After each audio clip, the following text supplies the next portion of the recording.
بریا دیمنکه آنگو مساجکه جنا کوبانی لیلا جمعه 25 سالی دخوازه لکلکه هر جنکه بسکنه و ببسده ما بداوی آنینا لزحمتیان. لیلا جمعه جه تجربه خوی کفن افگاف دایه دست بکرن و بریا 4 مهان دست بفکرنا روپلک نو یا یوتیوبره و انستگرام دیگه. دناف روپلا خدا به دهان مجار و پرسکریک جواکی به تایبت ین کجنتی را در باست به قال دکه.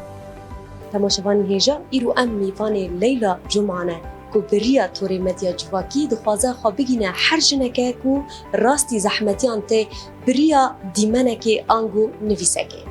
نها بینید زانی انه باجار می کوبنی چقص ایشی کدی و چقص حالت انتحاری دوی فتره دا چی بود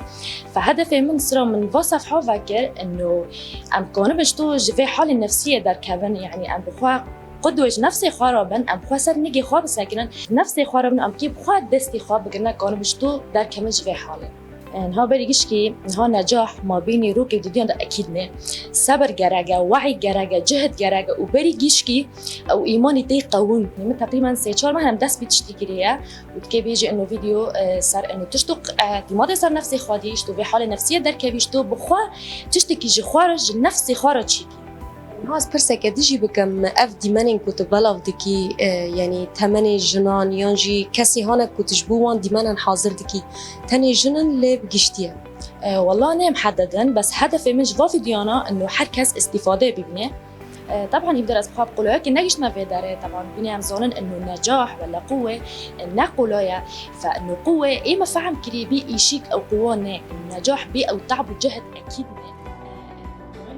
لیلا به تنها خواه هر چند روزان مساجه که لدردور خواه بلاو دکه و دبیجه کو دخوازم به پرسکریکا هر کسی را ببم آلی کار وان زحمتیان دگره سر ملی خواه و پرانی آدمین خواه جبو وان ودقتینه و لی کولین دکه طبعا من كتاب تخوان صار نفسي خو از برد تعب يوم برد شغل يوم فتابي لنا يمكن فتره كي مخوجي نادي دي فاس بخوا